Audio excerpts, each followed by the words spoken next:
Hello friends, मैं comment और AK Singh. और अब जो हमें नेक्स्ट क्वेश्चन देखने थे, यानी कि TGT, हम जो चल रहे थे TGT किसका, TGT का पेपर चल रहा था और हम इसमें चल रहे थे साइको के यानी कि आपका पेडागोजी।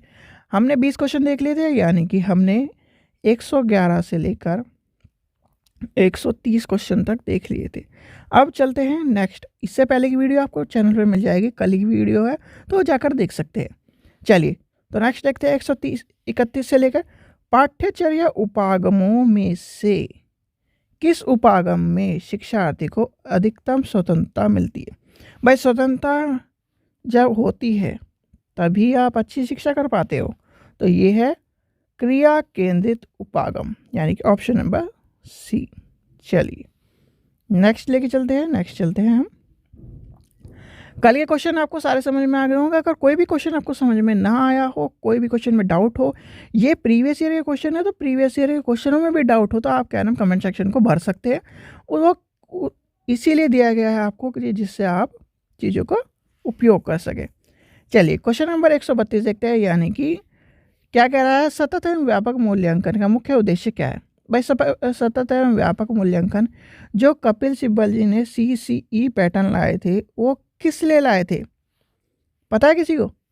वो लाए थे विचार प्रक्रिया पर बल देना और समर्पण काम पर बल देना। यानी कि उनका काम था, उनका मानना था कि बच्चे को खाली पेन पेपर पर ही डिपेंड ना करा जाए।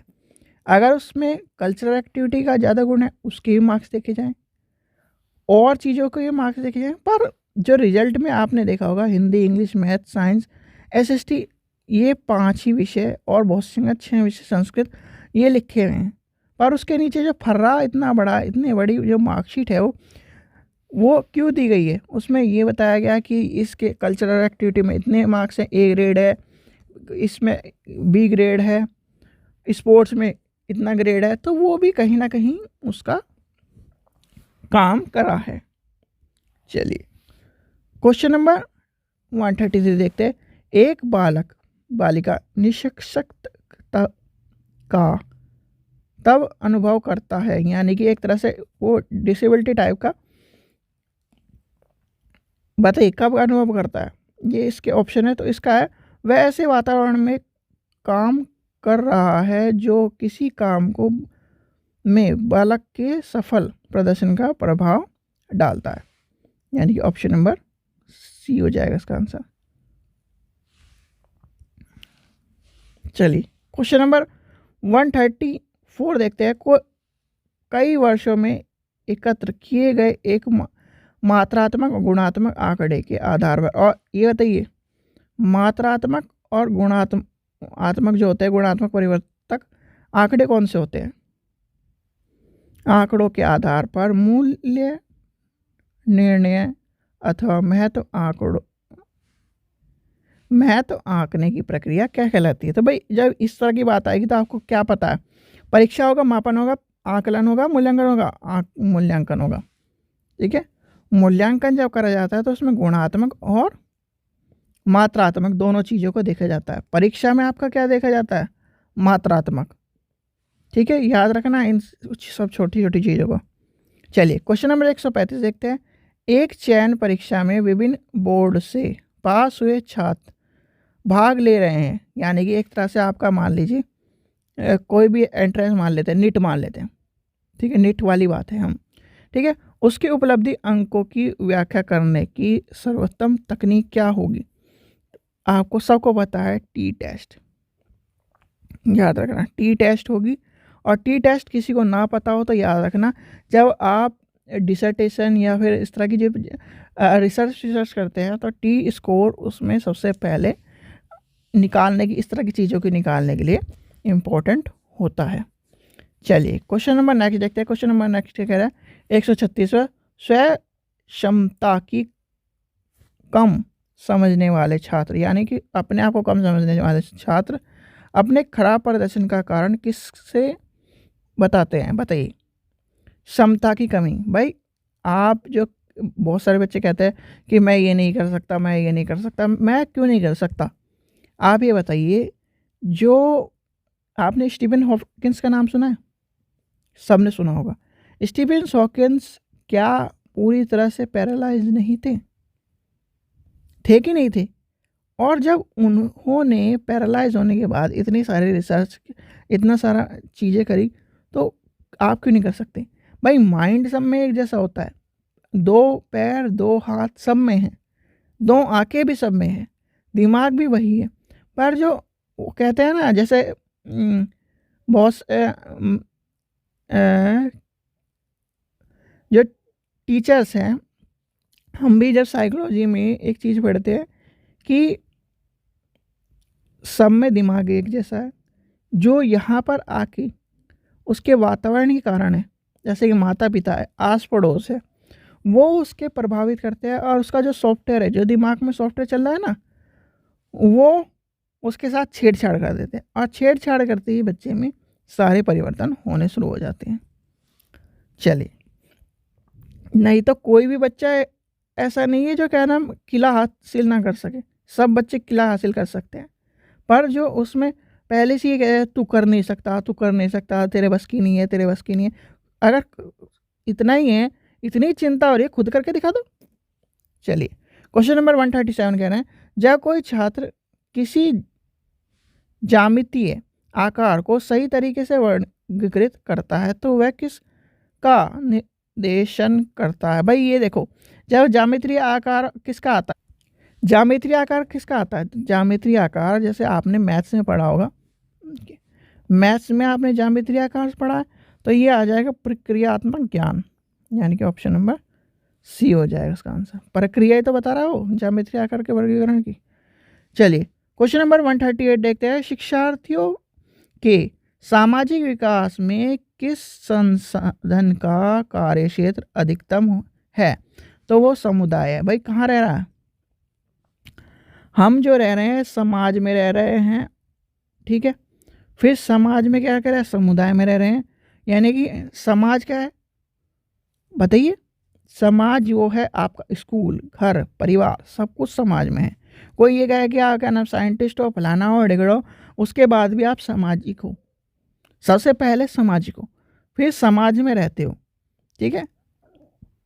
चाहे आप किसी भी देश में रहते हो, इंडिया में रहते हो, अमेरिका में रहते हो, जापान में रहते हो, किसी में भी देश में भी रहते हो, पर आप हो सामाजिक, यानी कि समाज में रहते हो।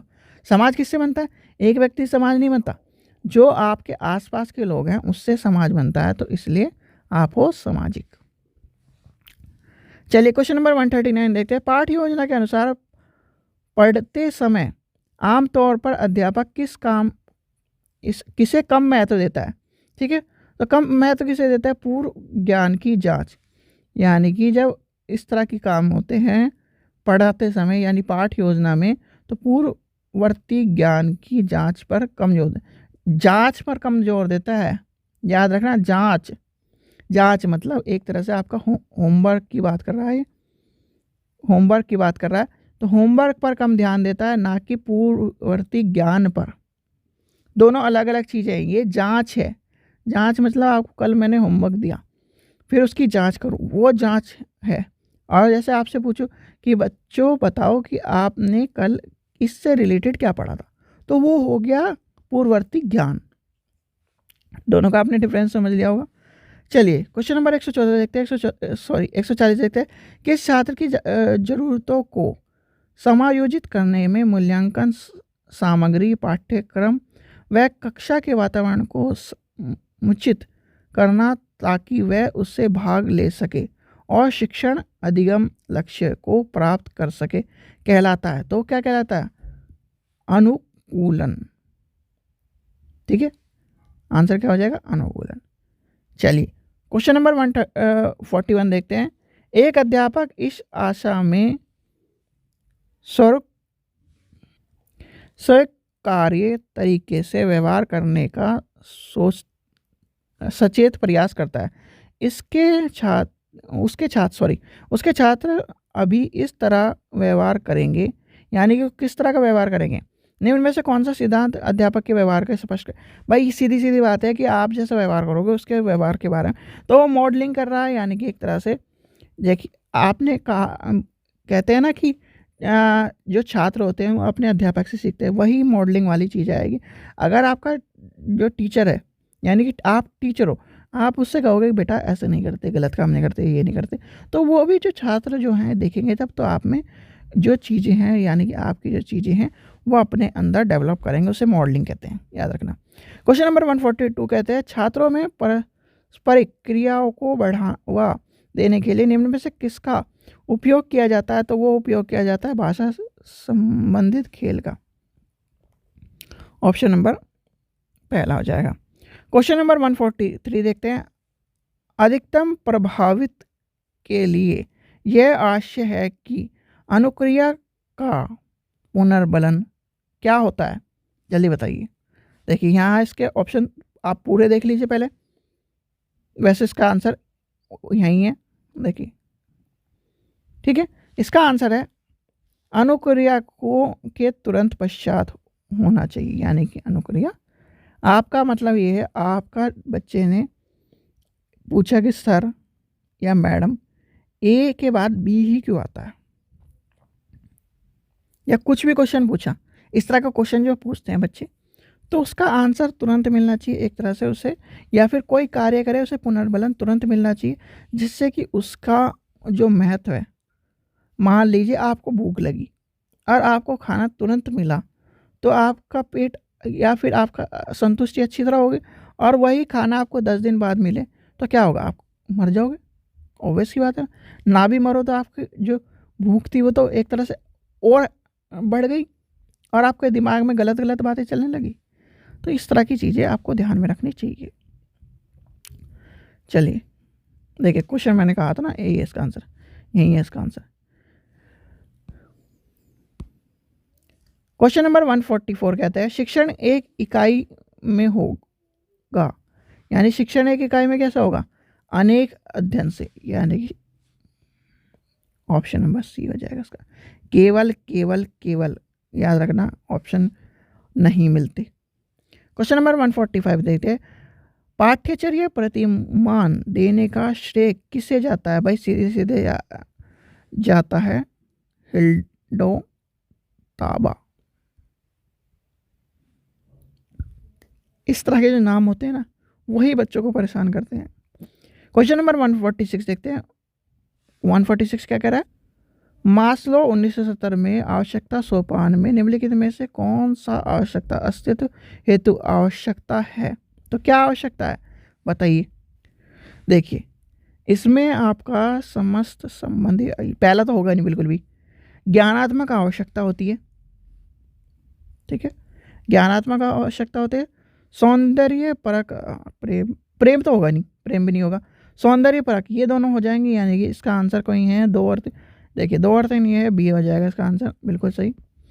चलिए क्वेश्चन नंबर 147 देखते हैं, ये क्या नाम हमारा इंसर्ट वाला क्वेश्चन है।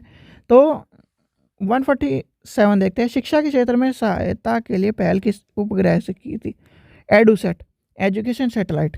एडूसेट की फुल फॉर्म याद रख लेना, एडूसेट।